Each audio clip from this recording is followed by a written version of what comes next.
The house Alara lived in wasn't merely a dwelling.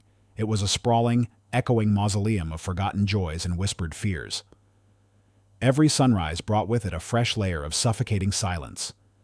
Each minute a slow, agonizing descent into a despair so profound it felt etched into the very air she breathed. At a tender 8 years old, Ilara's vibrant, burgeoning world had been cruelly truncated, shrinking to the desolate confines of her small, sun-starved bedroom, and the chilling emptiness that seemed to trail her every silent step. Her stepmother, Bethany, was a phantom of grace. Her movements fluid and deceptively elegant, yet each gesture carried an unspoken threat.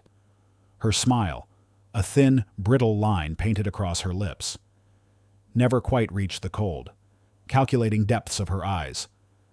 It was a smile designed to deflect, to deceive, to create an illusion of maternal warmth that shattered upon closer inspection. And then there was Chloe, Bethany's daughter, a chillingly precise miniature of her mother's chilling indifference. Chloe, with the insidious cunning only an 8-year-old unburdened by empathy could possess, had mastered the art of casual cruelty. Each whispered taunt or snatched toy a small, calculated act of oppression. The stark contrast to her previous life was a constant, searing pain. Gone were the days of joyous laughter that once filled sunlit rooms, the gentle, comforting cadence of bedtime stories, and the unconditional love that had wrapped her like a warm blanket. Now, those cherished memories were ghosts, haunting the desolate corridors of her mind, amplifying the chill of her current reality. Here, under Bethany's meticulously ordered, yet utterly sterile roof, the simplest comforts of childhood were systematically denied. Meals were often forgotten for Alara alone, her small portion growing smaller each day. Chores were endless, meticulously assigned tasks designed to occupy her every waking moment, leaving no room for play or even a moment's respite.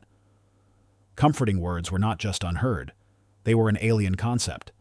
Replaced by icy stares and sharp, disproving glances, Alara had become a master of invisibility. She learned to make herself infinitesimally small, to move through the house like a whisper of air, to exist as little as humanly possible, hoping that by diminishing her presence, she might diminish her torment. Her once bright, inquisitive eyes, which had sparkled with the boundless wonder of a child, now held a deep, ancient sadness, an unsettling weariness that belied her tender age. They were eyes that constantly scanned for threats, darting from shadows to faces, always ready to retreat into the impenetrable shell she had meticulously constructed around her fragile spirit. She carried her burdens silently, a tiny fragile figure drowning in an ocean of unspoken pain. Her cries, not of protest but of profound agony, were muffled not by hands, but by the overwhelming, pervasive emptiness of her new reality. There were no bruises visible to the casual observer, no loud shouts to betray the suffering within. Bethany's abuse was a quiet, insidious poison, corroding Alara's spirit from the inside out, leaving her with unseen wounds far deeper and more insidious than any superficial mark. Each day, Alara practiced her vanishing act, hoping to simply disappear, leaving behind only the haunting echo of her silent plea. Just as Alara thought her world couldn't get any bleaker, a subtle shift occurred next door, a tremor in the suffocating stillness that had become her existence. A large moving van, its sides rattling with the weight of someone else's life, rumbled down the quiet, suburban street, eventually pulling to a halt in front of the neglected house beside Bethany's immaculately manicured, yet lifeless, lawn. For days, the sounds of renovation and unpacking, faint but persistent, became a distant hum in Alara's solitary world, a reminder that life, vibrant and loud, continued just beyond her prison. Then, one sunny afternoon, a figure emerged from the newly occupied house. It was a man, his frame a little stooped with age, but with an unmistakable aura of gentle kindness. His shock of white hair seemed to gleam in the sunlight, and the faint smile playing on his lips suggested a quiet contentment. This was Mr. Henderson, and his presence alone felt like a breath of fresh air in the stagnant atmosphere Alara was accustomed to. But it wasn't just Mr. Henderson who captured Alara's attention. drawing her timid gaze to the window of her dreary room. It was the magnificent creature that shadowed his every step, moving with an effortless grace that belied its powerful build, a majestic German shepherd. His coat was the color of rich, dark earth, glistening like polished mahogany under the sun. His eyes, deep and intelligent, seemed to hold ancient wisdom, observing the world with a watchful intensity that both fascinated and calmed Alara. His name, she would later learn, was Kaiser. From her vantage point at the window, a hidden observer in her own life, Alara watched them. Mr. Henderson moved slowly but deliberately, tending to his new garden with a methodical patience. Kaiser, however, was often found near the weathered wooden fence that separated the two properties. A silent sentinel. His gaze would often appear fixed on nothing in particular, perhaps a distant bird or a rustling leaf. Yet somehow, he seemed perpetually aware, his large ears occasionally twitching as if tuning into frequencies beyond human perception. To Alara, Kaiser wasn't merely a dog. He was a silent, powerful presence, a stoic guardian who seemed to stand watch over the desolate landscape of her yard. In the quiet, suffocating solitude of her days, the distant sight of Kaiser became a small, secret comfort, a private solace she clung to. He was a beacon of wild, untamed beauty, a vibrant contrast to the rigid, controlled, and utterly joyless existence within her own four walls. Without a word exchanged, without even a direct, shared glance, an almost imperceptible connection began to form. It was a fragile thread of hope, woven delicately into the bleak, unraveling fabric of Alara's reality, a tiny light in the growing darkness that surrounded her. She found herself subconsciously drawn to his quiet strength, a silent anchor in her storm-tossed world.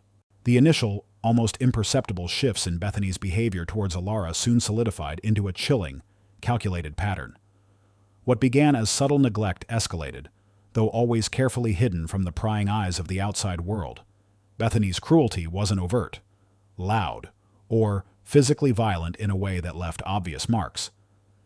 Instead, it was a far more insidious and damaging form of abuse, emotional manipulation, systematic deprivation, and relentless psychological torment, leaving Alara with unseen wounds that burrowed deeper than any physical bruise ever could.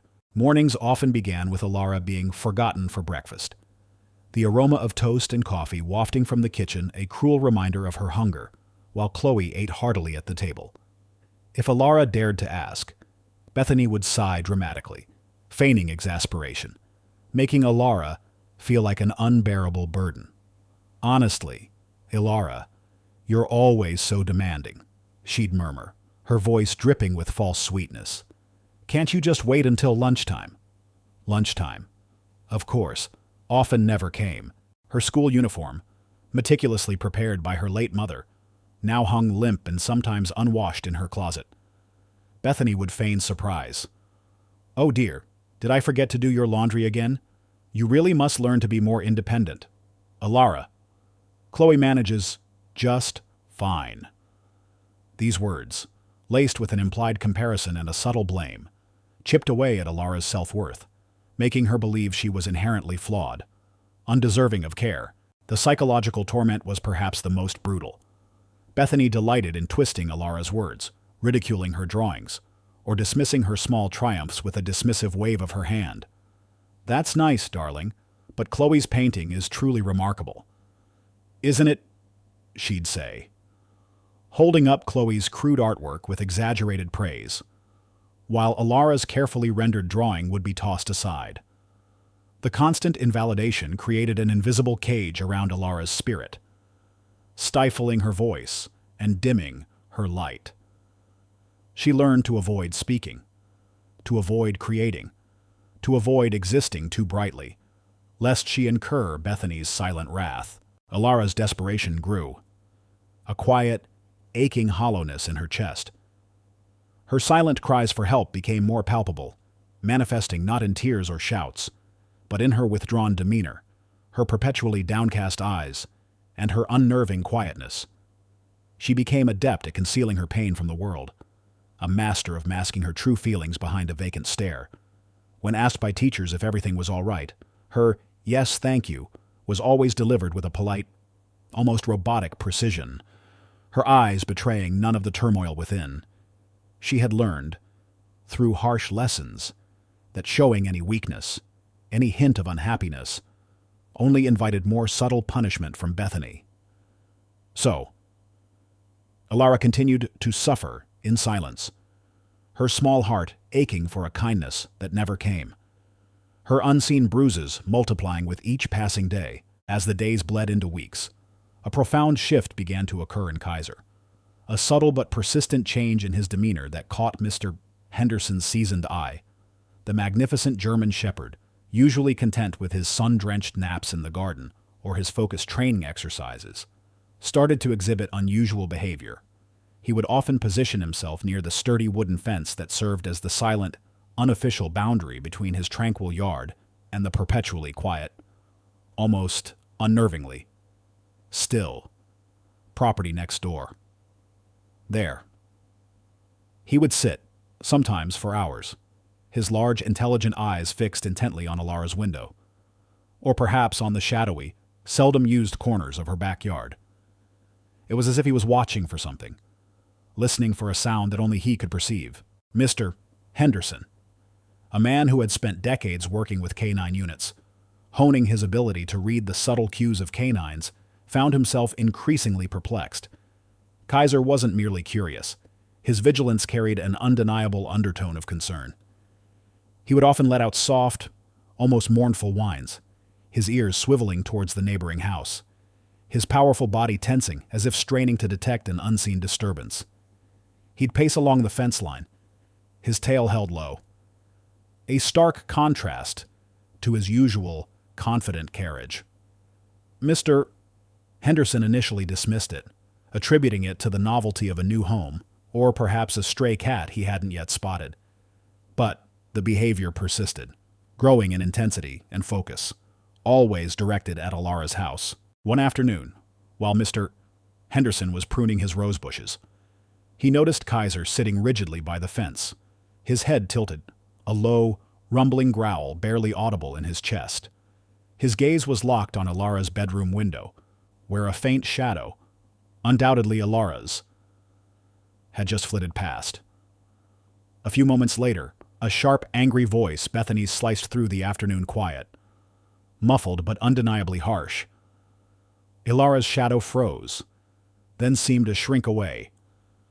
Kaiser let out a distressed whimper, pawing agitatedly at the ground, then turned his worried gaze to Mr.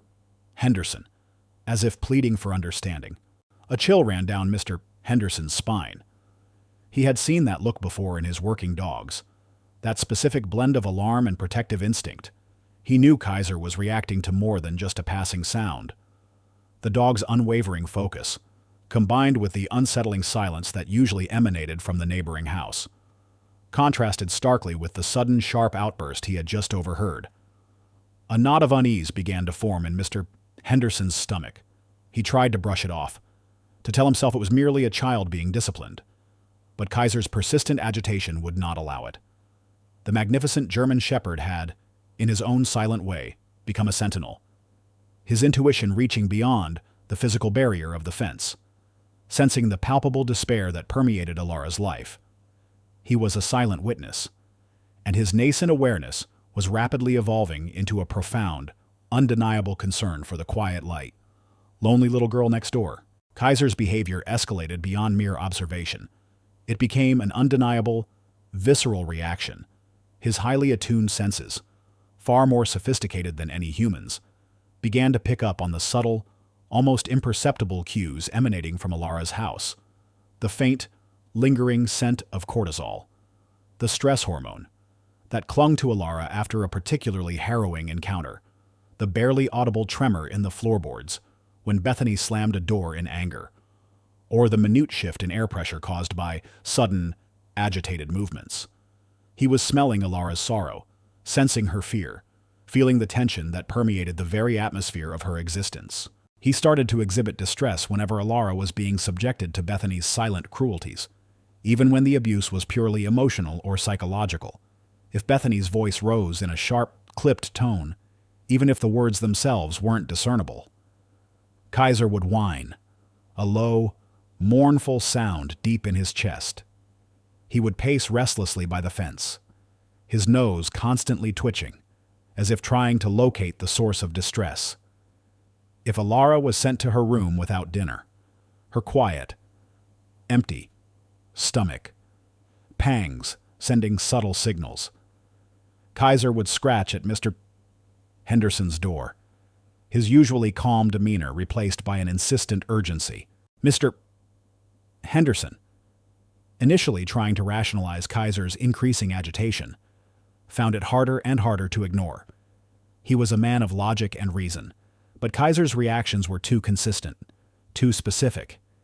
He noticed that whenever a hushed, strained silence fell over Bethany's house, particularly in the evenings, Kaiser would become agitated. The dog would nudge his hand with his wet nose, then look pointedly towards Alara's window, his big brown eyes filled with an almost human concern. He would often lie down by the back door, his head on his paws, letting out long, drawn-out sighs that sounded remarkably like human sadness. One evening, as Mr.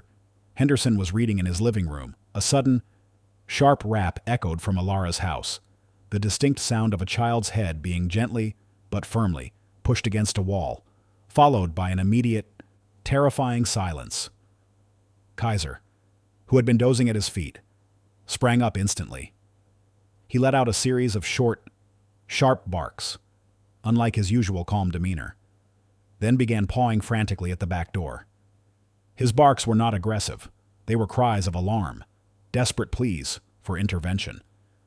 He kept glancing between the back door and Mr. Henderson, his body rigid with tension, his fur bristling slightly. It was in that moment that Mr. Henderson's skepticism finally crumbled. This was more than just a dog being restless. This was a sophisticated animal communicating profound distress, clearly linked to something happening inside Alara's house. Kaiser wasn't just reacting. He was trying to tell him something. The unspoken connection between the quiet girl and the intuitive dog deepened, transforming into a silent, desperate plea from Alara, picked up and amplified by Kaiser's unwavering, empathetic spirit. Mr. Henderson knew, with a chilling certainty, that he could no longer ignore Kaiser's silent, sorrowful calls. The delicate, carefully constructed facade of normalcy that Bethany meticulously maintained began to show its first significant cracks. And it happened, as tragedies often do, with an ordinary object transformed into an instrument of cruelty. The object in question was a small, ornate porcelain figurine, a delicate shepherdess with a tiny lamb at her feet, a cherished family heirloom that Bethany had inherited from her own grandmother. It sat on a highly polished mantelpiece in the living room, untouchable, almost sacred in Bethany's eyes. One sweltering afternoon, the kind of oppressive summer day that made the air thick and heavy, Bethany was hosting a small gathering for some of her affluent friends. The living room buzzed with polite chatter and the clinking of teacups. Alara, having been reluctantly allowed to bring a glass of iced tea to one of the guests, was attempting to navigate the crowded room, her small frame almost invisible amidst the voluminous skirts and towering heels. She clutched the glass with the trembling hands, acutely aware of Bethany's sharp gaze tracking her every move, just as she reached her destination.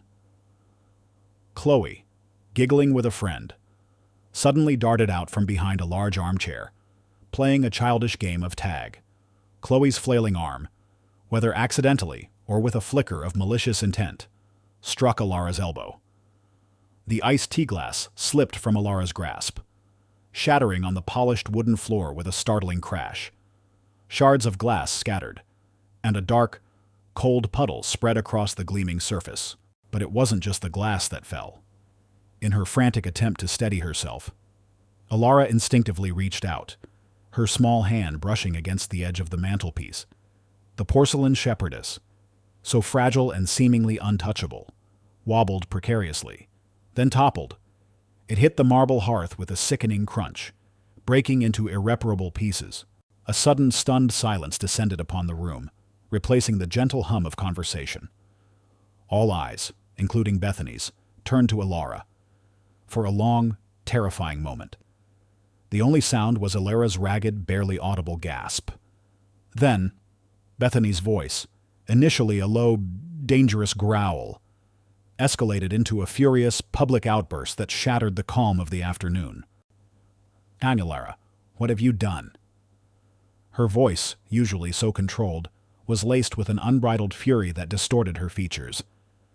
"That was my grandmother's irreplaceable you clumsy, careless, utterly useless child." She didn't scream, not exactly, but her words were sharp as daggers, delivered with a venomous precision that cut deeper than any shout. Her friends, uncomfortable, averted their gazes, pretending to examine their teacups or the patterns on the rug. Chloe, meanwhile, stood by, a smirk playing on her lips, enjoying Alara's public humiliation. Alara froze, her small body trembling uncontrollably, her eyes wide with terror. Tears welled up, but she dared not let them fall. She was trapped in the spotlight of Bethany's wrath, a tiny figure exposed and vulnerable. This dramatic scene, raw and unfiltered, unfolded entirely in the open. Witnessed not only by Bethany's uncomfortable guests, but, crucially, by Mr. Henderson. He had been in his garden, pruning his roses near the fence line, when the crash echoed through the quiet afternoon, followed by Bethany's unmistakable, furious voice. He saw the stark contrast between Bethany's incandescent rage and Alara's terrified, silent stillness, her desperate efforts to make herself disappear. It was a stark, undeniable visual cue, confirming his gravest suspicions. This was not a normal display of parental discipline. This was something far more sinister. The image of Alara's terrified face, coupled with Bethany's venomous outburst over a broken figurine, replayed in Mr. Henderson's mind. Kaiser, too, seemed unable to shake the incident, pacing along the fence line more frequently, often stopping to stare intently at the silent, closed windows of Alara's bedroom. The German shepherd's agitation mirrored Mr. Henderson's growing unease. He couldn't shake the feeling that something profoundly wrong was happening next door, driven by a quiet sense of responsibility and a lifetime of trusting his instincts, both his own and those of his canine companions. Mr. Henderson decided he had to act. He knew he couldn't accuse Bethany outright. That would only make things worse for Alara if he was mistaken, or if Bethany retaliated. His approach had to be subtle, a gentle probe. One mild afternoon, seeing Bethany in her front garden meticulously trimming her rose bushes, Mr. Henderson decided it was his opportunity. He walked casually to the fence, Kaiser trotting calmly by his side, though the dog's ears were perked, and his body was subtly tense, an almost imperceptible stiffening that only Mr. Henderson would notice. "Good afternoon, Bethany," Mr. Henderson offered, his voice warm and friendly, a stark contrast to the strained silence he often observed. "Lovely day for gardening, isn't it?" Bethany paused, her shears glinting in the sunlight, and offered her thin, practiced smile. "Oh, Mr. Henderson. Yes, just trying to keep things presentable." Her voice was light, airy, perfectly modulated for polite neighborly exchange. "Indeed," he replied, nodding. "Say, I haven't seen much of little Alara lately. Is she doing all right? Everything settled in for her at school?" He tried to keep his tone casual, conversational, masking the deep concern churning within him. Bethany's smile wavered for a fraction of a second, a fleeting flicker of irritation passing through her eyes before she smoothed her features into an expression of sweet, feigned normalcy. "Oh, Alara. She's just fine. Mr. Henderson. Busy with her studies. You know how children are. Always holed up in her room with her books." She chuckled, a brittle, unconvincing sound. "She's a bit on the quiet side. A little withdrawn, perhaps. Still adjusting, you understand, after her mother. It's been hard for her. Poor dear." She paused, then continued, pouring on the false charm. I'm doing my very best, of course. Being a stepmother is quite the challenge. You know, trying to provide a loving home. But children can be so sensitive. Sometimes they just need their space to process things. She looked at him with wide, innocent eyes, a picture of long-suffering maternal dedication. Kaiser, meanwhile, had subtly shifted. He was now standing directly in front of Mr. Henderson, his gaze fixed on Bethany. A low, almost inaudible growl rumbled deep in his chest, a clear signal of his unease. He nudged Mr. Henderson's hand with his nose, then let out a soft whine, his intelligent eyes darting between Bethany and his owner. It was a silent, powerful warning, a canine dissenting opinion to Bethany's carefully constructed narrative. Mr. Henderson subtly stroked Kaiser's head, acknowledging his dog's discomfort without drawing attention to it. "I see," he said, his voice neutral, though inside, his suspicions solidified into concrete concern. Bethany's performance was too polished, too immediate, too perfect. Her words felt rehearsed, designed to deflect any scrutiny.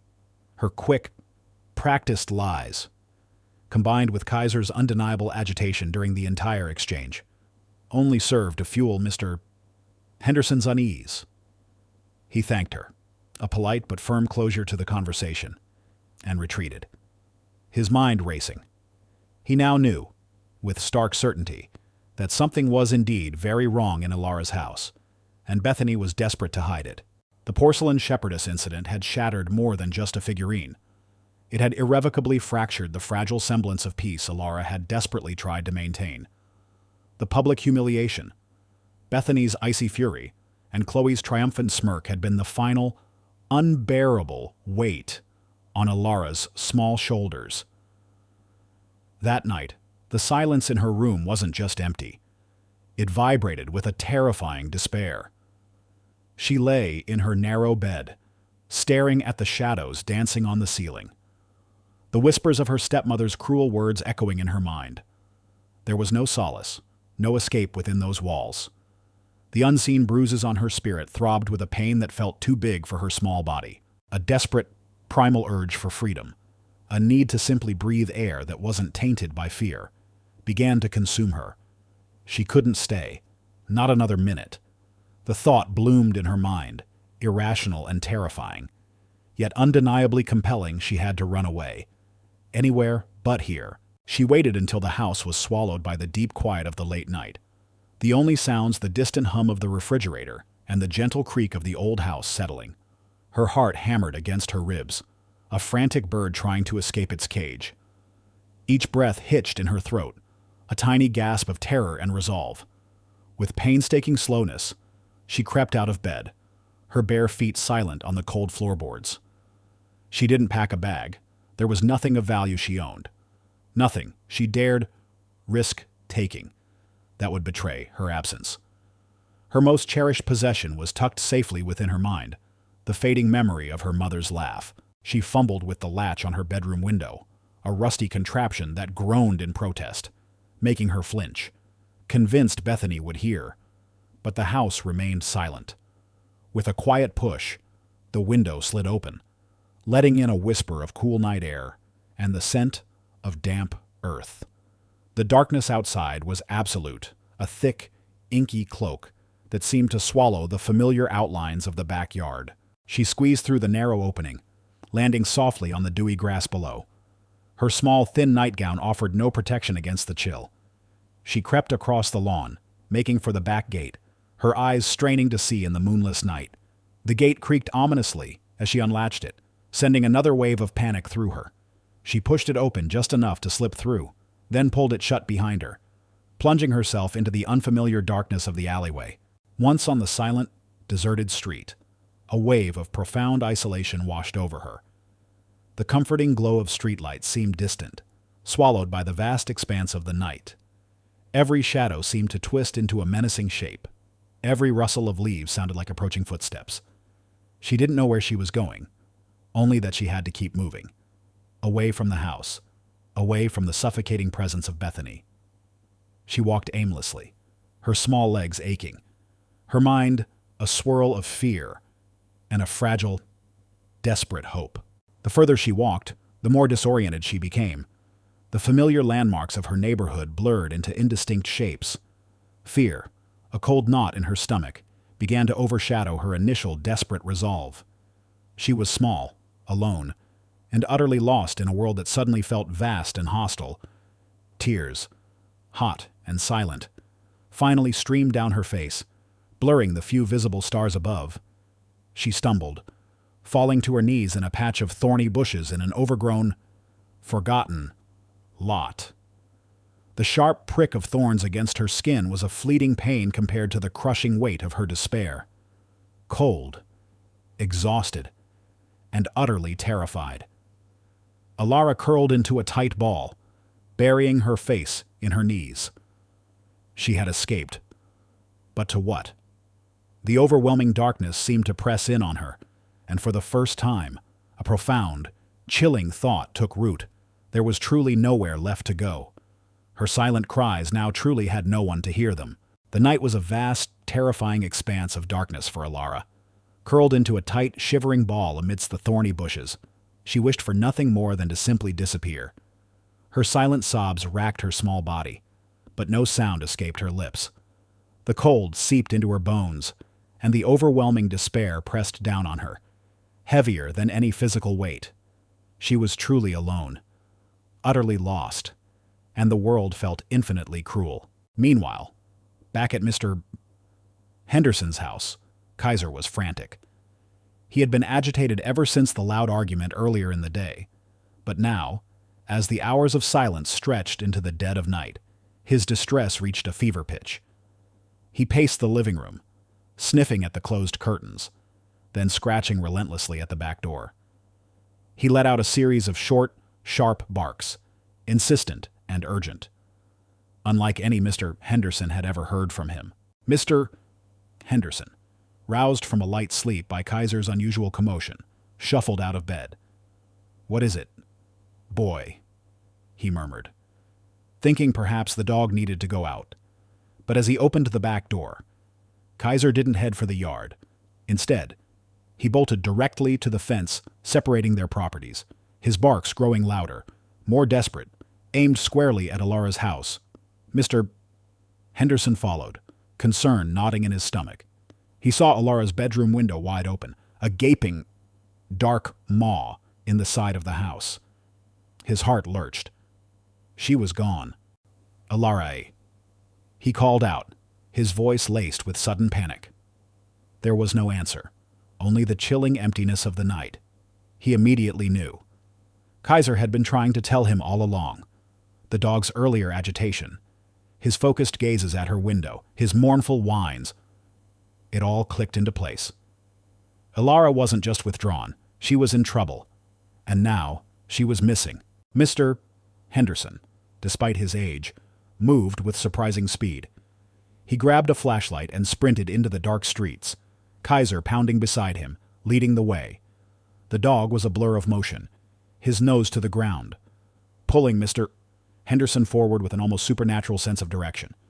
They scoured the quiet, sleeping neighborhood. Mr. Henderson calling Alara's name, Kaiser barking urgently.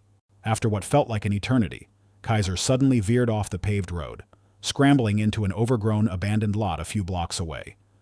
He stopped abruptly near a dense patch of thorny bushes, his barks no longer frantic, but deep, sustained, and utterly compelling. It was a powerful, commanding sound that cut through the silence of the night, echoing through the empty lot. It was not an aggressive bark, but a clear, unmistakable signal, a declaration that he had found something. Mr. Henderson rushed forward, his flashlight beam cutting through the darkness, illuminating the dense foliage. And there she was, curled into a tiny, shivering ball. Her face streaked with tears and dirt, lay Alara.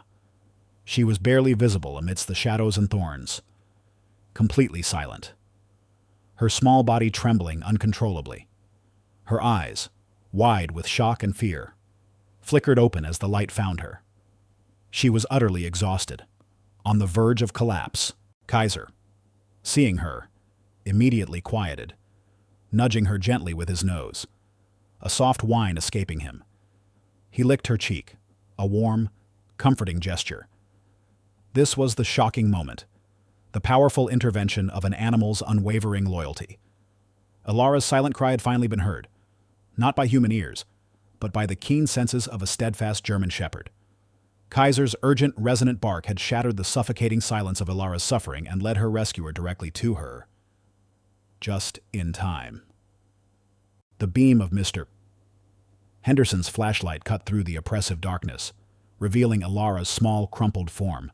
Her face, streaked with tears and dirt, was a mask of utter exhaustion and terror. Kaiser. His barks now reduced to soft, comforting nudges, licked her cheek gently. A silent reassurance. Mr. Henderson's heart ached at the sight.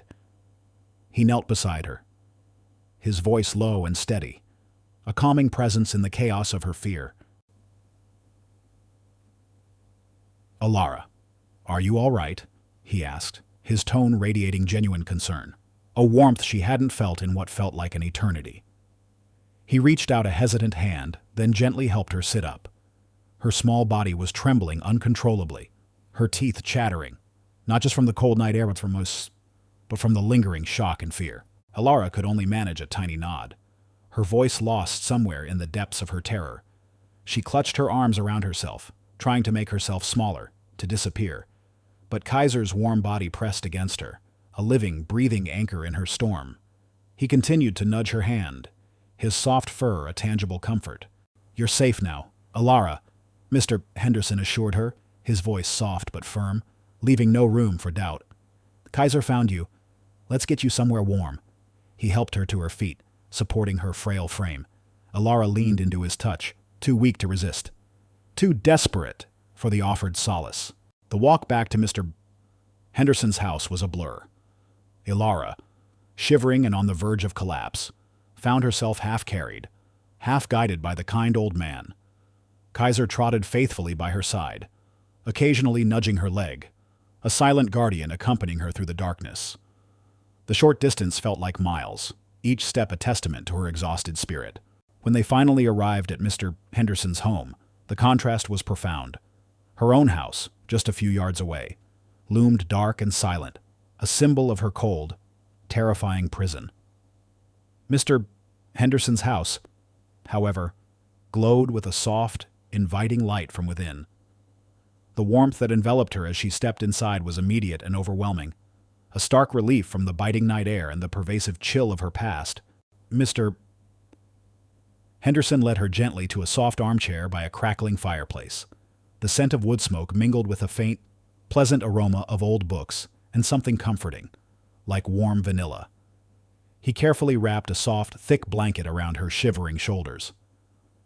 "I'll get you some warm milk," he said, his voice quiet, understanding. As he moved to the kitchen, Kaiser settled himself immediately at Ilara's feet, his large head resting on her lap. His deep, steady breathing was a rhythmic comfort, a pulse of life in the quiet room. Ilara tentatively reached out a hand, burying her fingers in his thick, soft fur. It was surprisingly warm, a solid, grounding presence. The simple act of touching him, of feeling his unwavering loyalty, brought a strange, unfamiliar sensation to her chest, a tentative flicker of something akin to peace. She watched the flames dance in the fireplace, mesmerized by their warmth. The mug of warm milk, sweetened just a little, tasted like a miracle. Mr. Henderson sat quietly opposite her, giving her space, not pressing for answers. He simply watched her, his expression one of profound sympathy. For the first time in what felt like forever, Ilara felt truly safe. The crushing weight of fear began to lift, replaced by a fragile sense of security. In the gentle embrace of Mr. Henderson's home, with Kaiser's unwavering presence at her side, the silent cries of her heart finally had a chance to rest. The morning light, soft and hesitant, crept into Mr. Henderson's living room, painting the space in gentle hues. Ilara, still wrapped in the thick blanket, had finally drifted into a fitful sleep in the armchair. Kaiser, a warm, protective weight curled at her feet. Mr. Henderson sat nearby, watching her. A profound sadness etched on his face. The fragile peace wouldn't last. He knew what had to be done. When Alara finally stirred, her eyes fluttered open, still wide and wary, but a hint of the previous night's terror had receded, replaced by a deep exhaustion. She blinked, orienting herself. Then her gaze landed on Kaiser, who lifted his head, his tail giving a soft, reassuring thump against the floor. Mr. Henderson offered her a small, kind smile. "Good morning. Alara, are you hungry?" He brought her a bowl of warm oatmeal, sweetened with a touch of honey, and a glass of fresh orange juice. Alara ate slowly, cautiously, as if unused to such simple kindness. Kaiser remained by her side, a silent, comforting presence, his steady breathing a soothing rhythm. The quiet, understanding atmosphere of Mr. Henderson's home, so different from the oppressive silence of Bethany's, began to chip away at the walls Alara had built around herself. After she finished eating, Mr. Henderson sat down opposite her, his expression gentle, unhurried. "Alara," he began, his voice low and calm. "I know you've been through a lot. You don't have to talk if you don't want to, but I need to know you're safe, and I think Kaiser knows you need help, too." He gestured to the German shepherd, who nudged Alara's hand with his nose, his intelligent eyes fixed on her. Alara looked at Kaiser, then back at Mr. Henderson. The man's genuine concern, coupled with Kaiser's unwavering, almost empathetic presence, was a balm to her wounded spirit. She had been silent for so long, had learned to suppress every cry, but now, a fragile dam began to crack. Her lips trembled. She doesn't like me," Alara whispered, her voice barely audible, a raw, painful sound. Her eyes welled up, but this time, the tears flowed freely, hot and unrestricted. She didn't try to hide them. Mr. Henderson listened patiently, offering no judgment, only a steady, reassuring gaze. Encouraged by his quiet understanding, and finding strength in Kaiser's comforting weight against her, Alara began to share. Her words came in timid, halting fragments, punctuated by sniffles and pauses as she searched for the right terms for unspeakable cruelties. She spoke of the forgotten meals, the endless chores, the constant put-downs that made her feel worthless. She recounted the way Bethany would twist her words, blame her for things Chloe had done, and the chilling silence that followed any perceived transgression. She described the constant fear, the feeling of always walking on eggshells, the desperate need to be invisible. She didn't describe physical beatings, but the emotional starvation, the psychological terror, and the systematic deprivation painted a picture far more insidious. She always said, "I was a burden," Alara whispered, her voice breaking, as Alara recounted her ordeal. Kaiser remained still, his ears perked, his gaze fixed on her. Every time her voice trembled or a fresh tear fell, he would let out a soft, sympathetic whine, or nudge her hand with his nose, as if silently affirming her truth. Mr. Henderson watched the dog, marveling at his intuition. Kaiser's consistent, empathetic reactions served as an undeniable, nonverbal corroboration of Alara's harrowing tale. Mr. Henderson listened with a heavy heart, piecing together the fragments, connecting them to his own observations. Bethany's coldness, her sudden outburst over the broken figurine, her overly polished deflection yesterday. The image of Alara on the cold, dark ground, abandoned and desperate, cemented his resolve. This wasn't just a child's unhappiness. This was severe neglect and emotional abuse, a sustained pattern of cruelty hidden behind a veneer of suburban respectability. The truth, long suppressed and unspoken, was finally unraveling, and it painted a damning, heartbreaking picture of Bethany's chilling cruelty. He knew, with absolute certainty, that he could not and would not let this stand. The weight of Alara's whispered testimony settled heavily on Mr. Henderson's shoulders, a grim confirmation of the silent suffering he had intuited. He knew, with a clarity that left no room for doubt, that he could not allow this injustice to continue. The vivid image of Alara, small and terrified in the thorny bushes, intertwined with Kaiser's unwavering loyalty and distress, fueled his resolve. This wasn't merely a neighborly concern. It was a moral imperative. He spent the rest of the morning meticulously gathering his thoughts, carefully recalling every odd interaction, every hushed silence, every one of Kaiser's distressed reactions. He wrote down the timeline, starting from the day he moved in and noticed Kaiser's increasing vigilance, to the shocking moment he found Alara. He knew that for Alara's story to be heard and believed, it needed corroboration. And Kaiser, in his own way, was the most compelling witness. His first call was to Child Protective Services CPS. He spoke calmly, concisely, outlining his observations in Alara's fragile account, emphasizing the consistent, undeniable behavior of his German shepherd. He described how Kaiser would whine and pace, how he barked frantically when Alara was in distress, and how he ultimately led him directly to her. The CPS operator, initially a little skeptical of a dog's role, grew increasingly serious as Mr. Henderson detailed Kaiser's specific error-responsive actions, particularly the dramatic rescue. She agreed to dispatch a social worker immediately. Next, Mr. Henderson contacted the local police. He explained the situation, focusing on Alara's disappearance from her home in the dead of night and the clear signs of neglect and emotional abuse she had described. He didn't embellish. He simply stated the facts, letting the gravity of the situation speak for itself. He also made sure to mention Kaiser's extraordinary role, suggesting that the animal's behavior might be a crucial, albeit unconventional, piece of evidence. The police, accustomed to dealing with complex domestic situations, also took his account seriously, promising to coordinate with CPS. Within hours, a social worker named Ms. Davis and a police officer, Detective Miller, arrived at Mr. Henderson's door.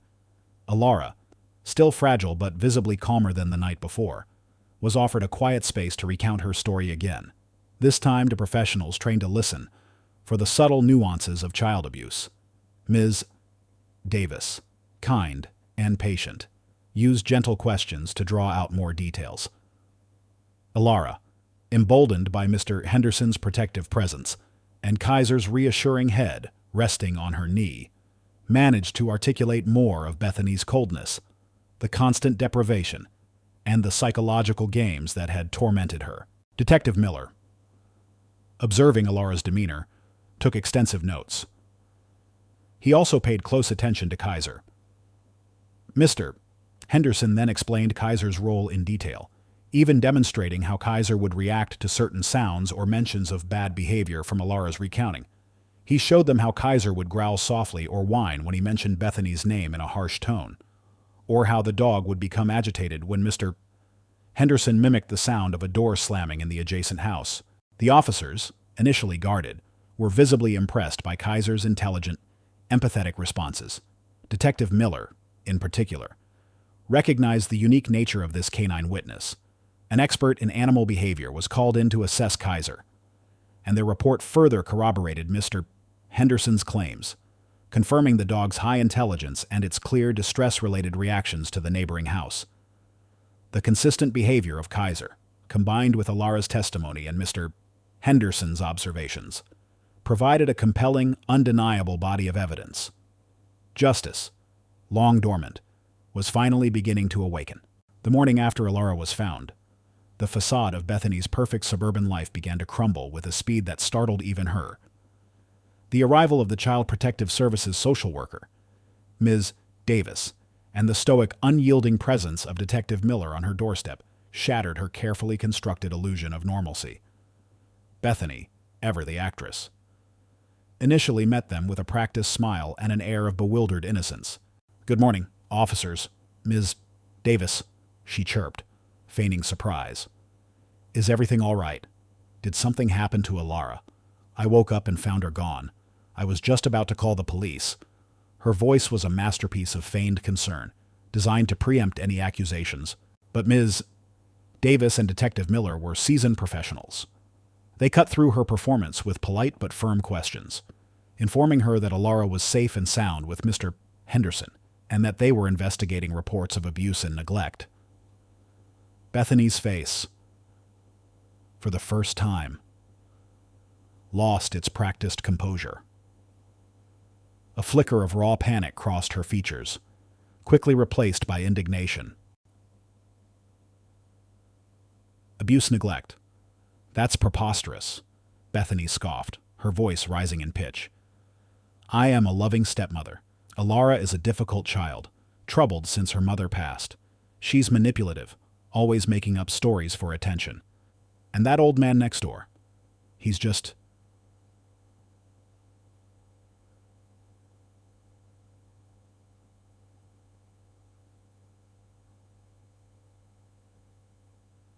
Eccentric, filling her head with nonsense. She tried to deflect, to portray Alara as unstable and Mr. Henderson as a meddling busybody. However, her usual tactics failed. Ms. Davis calmly presented the initial findings, mentioning the consistent pattern of Alara's emotional distress, her malnutrition, and her sudden, desperate flight. Detective Miller added the weight of his office, explaining that Alara's testimony, though delivered by a child, was detailed and consistent, corroborated by Mr. Henderson's observations. And then came the unexpected blow, the mention of Kaiser. Henri. Mr. Henderson's German Shepherd, Detective Miller stated, his gaze unwavering, has exhibited highly unusual and consistent distress signals directly correlating with incidents of reported mistreatment within your home. An animal behavior expert has already confirmed his reactions. It's an unusual witness, Mrs. Thorne, but a highly compelling one. Bethany blanched. This was a variable she hadn't accounted for, an undeniable, non-human witness to her hidden cruelties.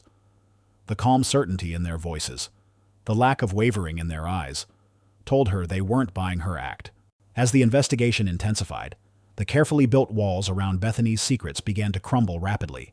Neighbors, who had previously been too polite or too busy to notice, started to remember small, unsettling details. Alara always dressed in hand-me-downs, even when Chloe wore new clothes. Alara's unnerving quietness, the way Bethany would subtly push Alara away during public interactions. Chloe, questioned separately and without her mother's influence, inadvertently confirmed some of Alara's claims, painting a picture of her mother's favoritism and Alara's constant relegation to the background.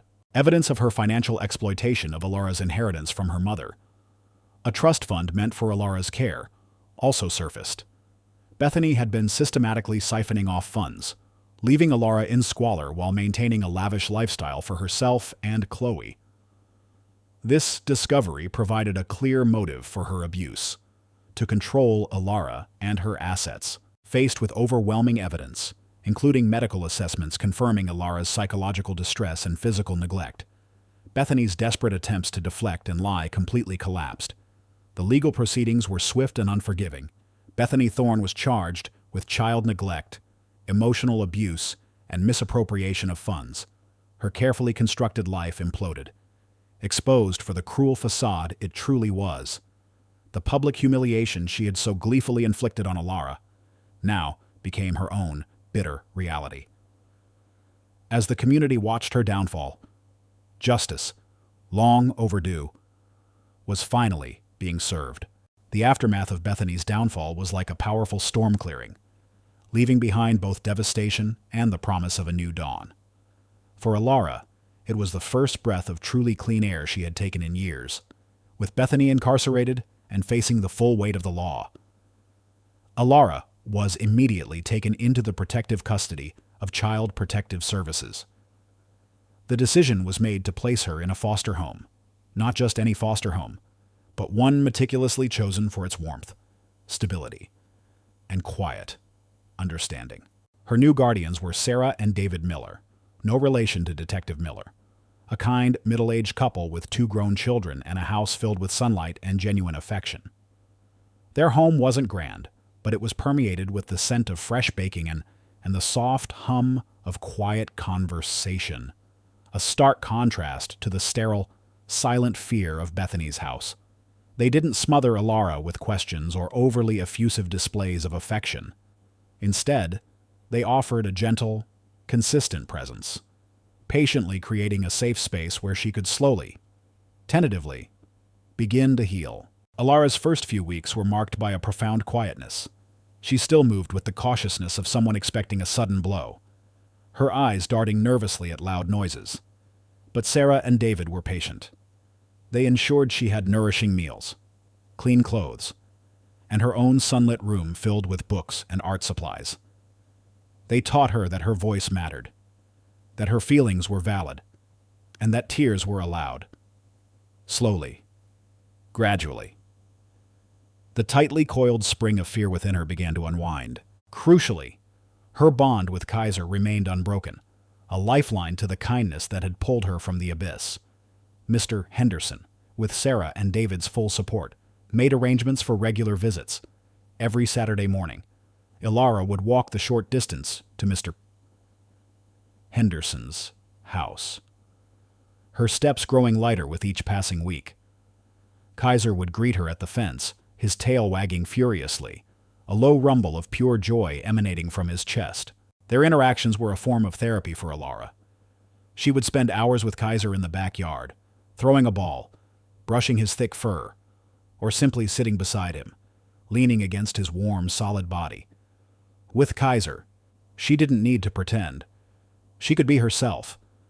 Her vulnerability met with his unwavering loyalty and silent understanding.